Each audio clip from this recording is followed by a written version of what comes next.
Shalom, shalom peuple de Dieu, nous vous disons bienvenue et salutations à vous tous ceux qui nous captez. À partir de partout dans le monde, nous vous disons bienvenue et merci encore d'être là. Comme nous parcourions notre grand thème qui était les choix, alors c'est dans le même cas, dans le même contexte que nous continuons toujours à explorer et exploiter des différentes thématiques dans notre grand thème qui était les choix. Et aujourd'hui également, nous vous amenons la suite.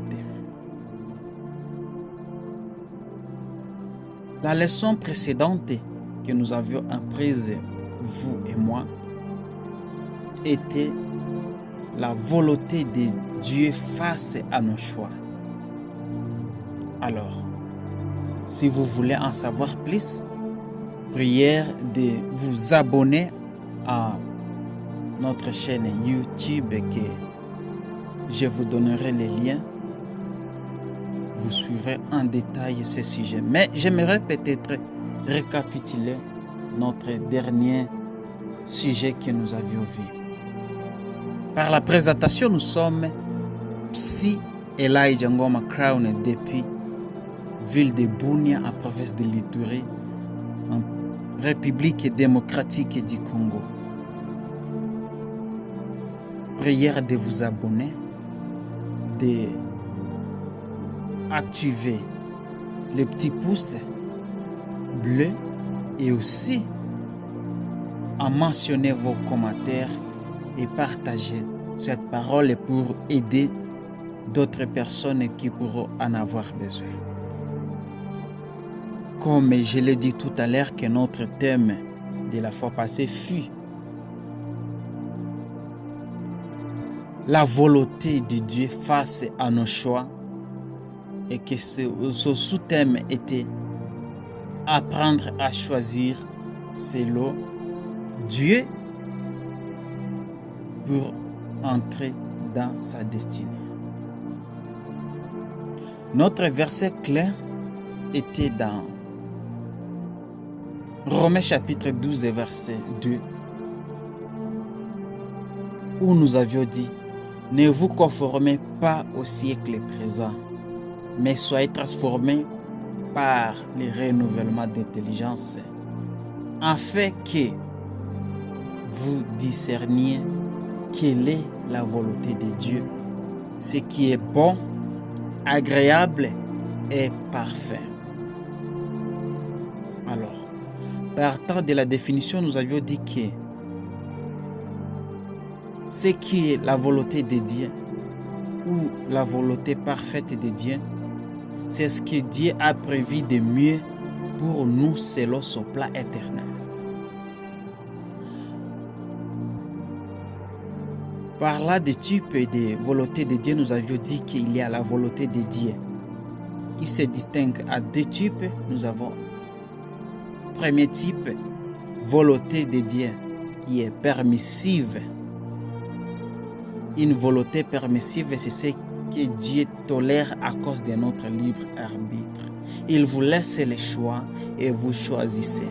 Même si ce n'est pas meilleur pour nous, mais il nous accepte choisir ce qui est confortable selon notre consentement.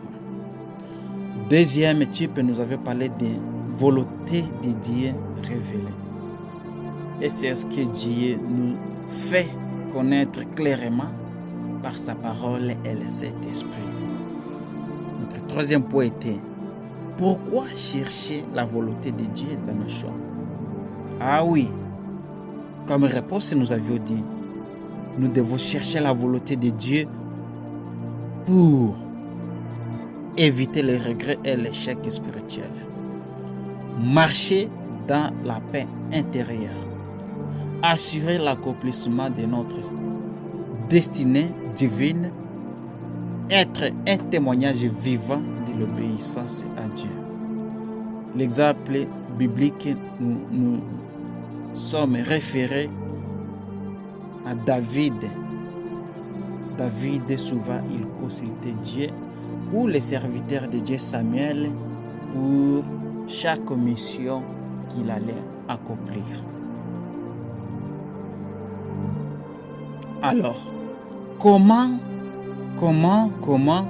discerner la volonté de Dieu dans nos choix? Première chose, la prière sincère et la patience. Deuxième chose, la lecture méditative de la parole de Dieu. Prenez le temps à méditer pour découvrir que c'est la volonté de Dieu. Autre chose, écoutez la voix du Saint-Esprit. Écoutez la voix du Saint-Esprit à travers la méditation. Et beaucoup plus, cherchez des conseils auprès des serviteurs matures et remplis de sagesse, plus que nous. C'est pour cela que Dieu a permis que nous ayons des pères spirituels, des encadreurs, et une fois où nous sommes limités, eux peuvent nous aider. Alors, cinquième point, nous avions dit, est-ce les dangers de choisir sans la volonté de Dieu? Est-ce qu'il y a des dangers? Ah oui, certainement il y a des dangers. Premier danger est que nous prenons des décisions par émotion ou pression sociale sans le consentement de Dieu. Deuxième danger, nous suivons toujours nos désirs personnels au lieu de la direction divine. C'est ce qui n'est pas bon. Et des fois, nous vivons dans la confusion et les échecs spirituels. Et aussi, nous mettons en retard l'accomplissement de notre destinée quand nous marchons loin de notre Dieu. Nous avions donné l'exemple de Jonas. Jonas qui voulait toujours à chaque fois échapper à la mission que Dieu lui a donnée. Mais au final, qu'est-ce qu'il a rencontré? C'était une tempête. Et tout ce qui était dans la barque était obligé de le jeter dans l'eau. Pourquoi? Puisqu'il n'a pas obéi à Dieu. Pour dire qu'à chaque moment que nous allons faire quelque chose qui n'est pas de la volonté de Dieu, quels que soient ses reproches et ses poussées, mais lorsque nous allons selon nos consentements, Dieu peut chaque fois mettre des obstacles devant nous pour nous remettre en ligne. Sixième point, nous avions dit, bénéfice de choisir selon la volonté de Dieu. Est-ce qu'il y a des bénéfices? Ah oui. Premier bénéfice est que nous sommes sécurisés spirituellement et émotionnellement. Et nous accédons à des opportunités divines que Dieu a planifiées pour nous. Et aussi, ça accélère notre marche vers notre destinée. Et ça fait de nous croître dans la foi et dans l'obéissance. Comme leçon morale, nous avions dit que chaque choix que nous faisons est une réponse à l'appel de Dieu sur nos vies. Rechercher la volonté de Dieu, c'est se soumettre à son amour et à son plan parfait, même si ce n'est toujours pas ce que nous voulons sur le moment. Mais nous devons connaître que choisir selon la volonté de Dieu, ce n'est pas perdre sa liberté, c'est trouver le chemin de sa véritable destinée avant d'agir. Et maintenant, posons-nous cette question. Une question nous a été soumise qui était: est-ce que mon choix glorifie Dieu et respecte son plan pour ma vie? Est-ce que ces choix glorifie Dieu et respecte son plan pour ma vie. Alors, en bref, la réponse qui confirmera votre choix est bon et que la paix que Dieu donne sera la confirmation dans votre choix, dans votre prise de décision. Alors, c'était ça comme notre révision. Alors, chers followers, chers internautes qui nous suivez en ce moment, avant de passer au sujet du jour, prière d'appuyer sur le pouce bleu, prière de commenter, prière de nous suivre. J'espère que toutes nos recommandations, alors espérons que vous avez déjà activé les pouces bleus pour nous encourager d'aller toujours de l'avant. Nous espérons également que vous vous êtes déjà abonné à nous pour ne rien manquer. Aujourd'hui, nous parlons sur les conséquences invisibles de nos décisions. Les conséquences invisibles de nos décisions. Conséquences invisibles de nos décisions. Sachant que cela ouvre la voie à une réflexion profonde sur la responsabilité, le discernement spirituel et les répercussions parfois différées de nos choix. Alors, je vous invite à ces choses. Première chose, c'est la responsabilité dans nos choix. Deuxième chose, le discernement spirituel dans nos choix. Alors, notre verset du jour, c'est 1 Corinthiens, chapitre 10, verset 23. 1 Corinthiens, chapitre 10, verset 23. Tout m'est permis, mais tout n'est pas utile. Nous sommes libres de choisir, nous sommes libres de faire notre choix, de nous décider, mais nous ne sommes pas permis à toute chose étant donné que nous sommes enfants de Dieu. Une fois de plus, salutations à vous tous, bienvenue dans notre chaîne YouTube et prenez place, qu'on avance ensemble.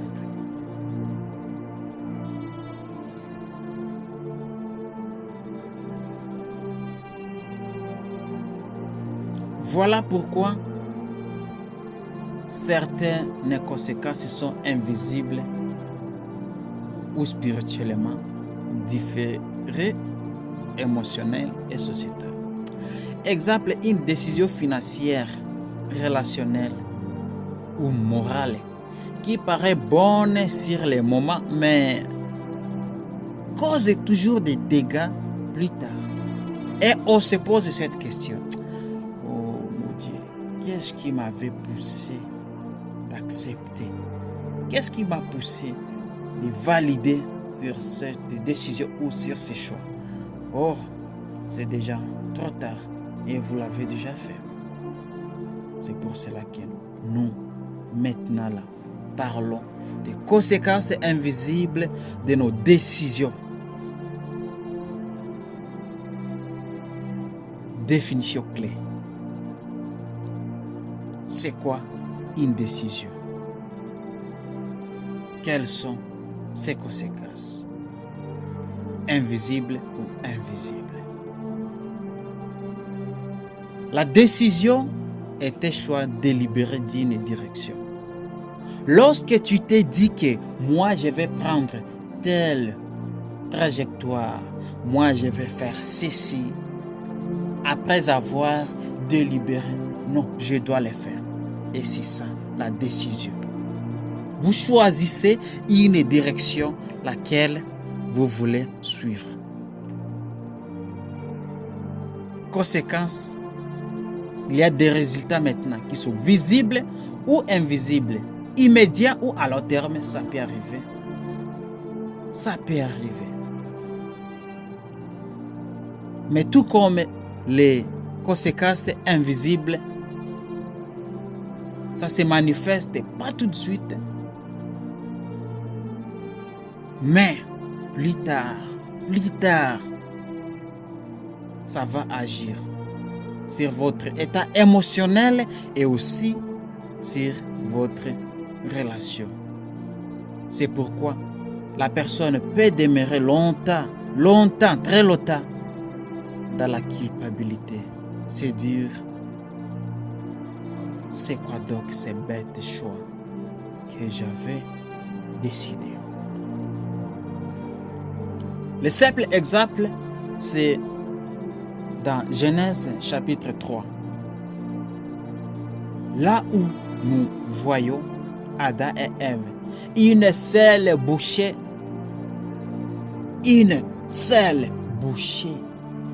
mais de conséquences éternelles. C'est pourquoi aujourd'hui, dans cette émission Univers pour Christ, dans le monde actuel, nous vivons toutes les réalités possibles.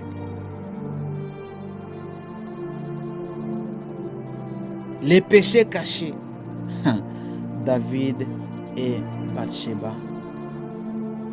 Mais Dieu, notre Dieu, n'oublions pas, il est omnipotent, omniprésent.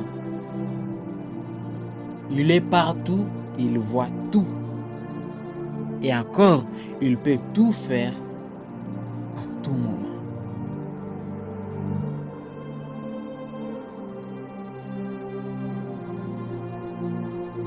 Saül, je parle bien de Saül. Saül, dans son parcours, il a manifesté de l'obéissance partielle. Des fois, il a désobéi, des fois, il a obéi. Mais Dieu était toujours là. Et au final, Saül a obtenu les salaires de ses actes en obéissance ou en désobéissance. Joseph, parla de Joseph, la décision de Joseph était juste dans l'ombre. Mais plus tard, après la tentation dans la maison du Potiphar, mais plus tard, sa décision a fait de lui le premier ministre d'Égypte. Type de conséquences invisibles de notre décision ou de notre choix. Première chose, nous avons des conséquences spirituelles, émotionnelles, relationnelles, voire même générationnelles. De la conséquence spirituelle, nous avons perte de paix, éloignement de Dieu. Vous perdez votre tranquillité, vous perdez votre paix intérieure. Vous vous sentez insécurisé, tellement insécurisé. De votre émotion, à chaque moment, vous vous sentez toujours culpabilisé, menacé d'anxiété. Et aussi, ça vous entraîne dans des troubles psychiques. Beaucoup de personnes aujourd'hui, suite à leur choix, ce n'est pas pour rien qu'il y a des centres neuropsychiatriques à cause des choix, des décisions que d'autres personnes ont faites et les a conduits dans les troubles mentaux. Et dans notre relation, il y a perte de confiance, la séparation. Mais par là, des types de conséquences invisible quand nous touchons sur les conséquences générationnelles. Ces décisions qui affectent même nos enfants de génération à génération. Alors, chaque choix que nous opérons a toujours ses conséquences. Chaque décision que nous prenons, il y a toujours des conséquences. Quelles sont les causes d'une mauvaise prise de décision maintenant? Ça, c'est notre 5e point. Impulsivité. Nous sommes poussés. L'ignorance de la volonté de Dieu. Influence des autres. Pression sociale. Cause d'une mauvaise prise de décision sont les suivantes. La poussée, le pousser, une ignorance de la volonté de Dieu. Influence des autres.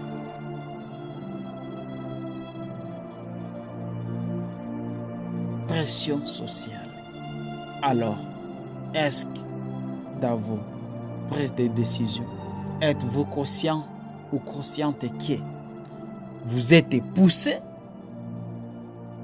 vous êtes ignorant ou ignorante de la volonté de Dieu, ou vous êtes influencé par des autres, ou encore suite à la pression sociale qui vous amène à la prise de mauvaises décisions. Et voilà, ces choses-là que j'ai citées peuvent être à la hauteur de notre mauvaise prise de décision. Alors, comment prendre de meilleures décisions? Notre verset de tous les temps, c'est Jacques chapitre 1er verset 5. Pour prendre de meilleures décisions, première chose, c'est la prière. Deuxième chose, les conseils spirituels. Troisième chose, examen de motivation.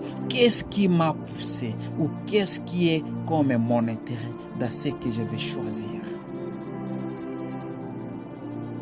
Réfléchir à long terme. C'est là où nous sommes conduits maintenant dans la phase de discernement. Est-ce que mon choix est-il bon ou pas? Recherche biblique. C'est quoi la volonté de Dieu? Voilà notre 7e point. 7e point. Conseil maintenant. N'oublions surtout jamais ça. Plus jamais. On récolte ce qu'on sème. Tôt ou tard, tu sèmes le mal aujourd'hui, demain le lendemain. Tôt ou tard, ça retombera sur toi, même si pas sur toi, sur ta génération.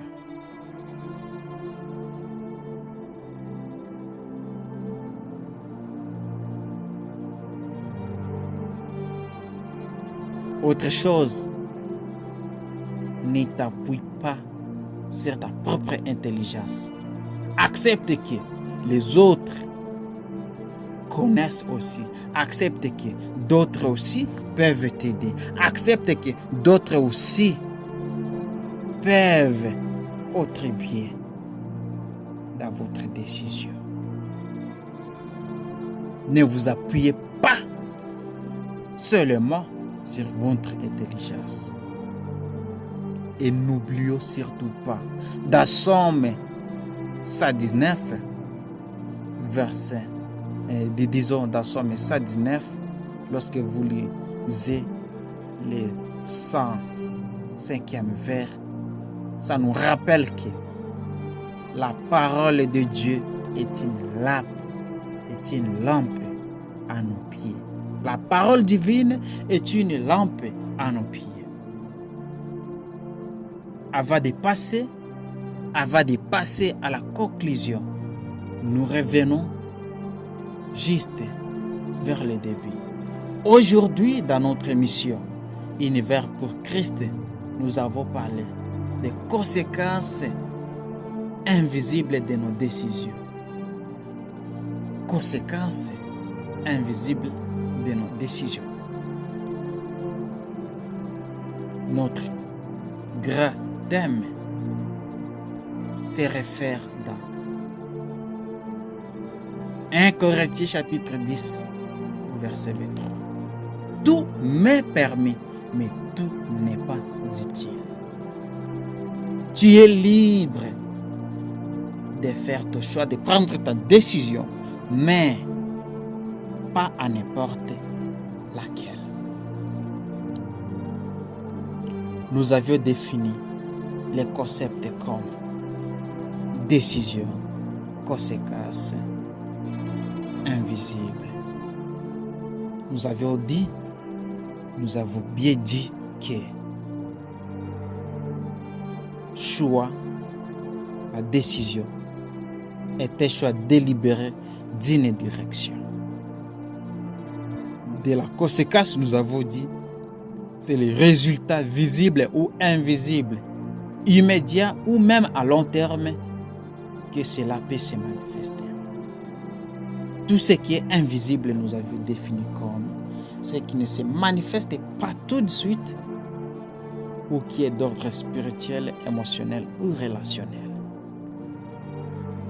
Notre illustration, nous nous sommes référés d'Adam et Ève, une seule bouchée, mais des conséquences éternelles. Alors, la simple décision, le simple choix que tu peux délibérer aujourd'hui aura des conséquences, n'oubliez pas. Quatrième point, nous avons parlé des conséquences invisibles. Ces conséquences se répartissent comme en conséquences spirituelles, émotionnelles, relationnelles et aussi générationnelles. Les conséquences spirituelles, ça marque une perte de paix dans notre cœur. Ça nous éloigne de Dieu. Conséquences émotionnelles, ça nous amène à la culpabilité, à l'anxiété, des fois à des troubles psychiques. Conséquences relationnelles, invisibles de notre choix ou décision. Il y a la perte de confiance et aussi la séparation avec notre environnement. Des conséquences générationnelles des décisions.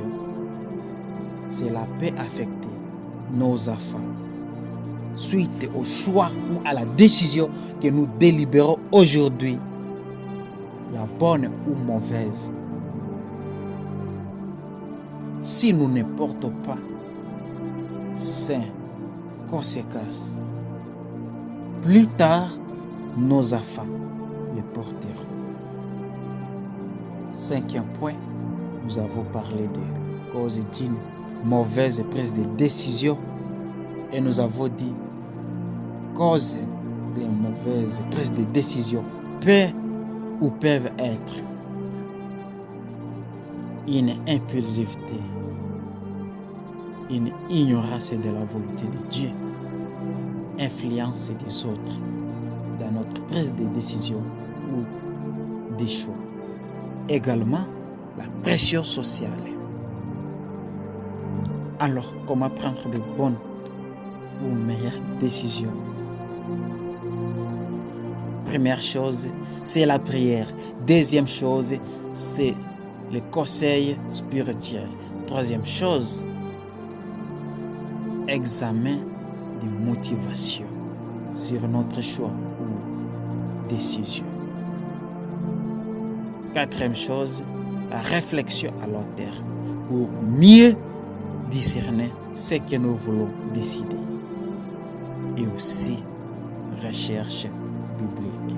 Qu'est-ce que le Seigneur veut pour moi? Septième point, nous avions parlé des conseils biblique. Se réfère à Galates 6, verset 7. Nous rappelons qu'on récolte toujours ce qu'on sème, tôt ou tard. Ce que tu peux semer aujourd'hui, le bien ou le mal, si tu ne le récoltes pas, tôt ou tard, ta génération les récoltera. Et aussi, comme conseil, nous avions ajouté de ne pas nous appuyer sur notre propre intelligence. Acceptons que Dieu est là. Les autres aussi sont là pour nous accompagner dans notre bonne prise de décision. Et dans Psaume 119, au 5e vers, n'oublions pas, la parole de l'Éternel est une lampe à nos pieds. Pour chuter maintenant,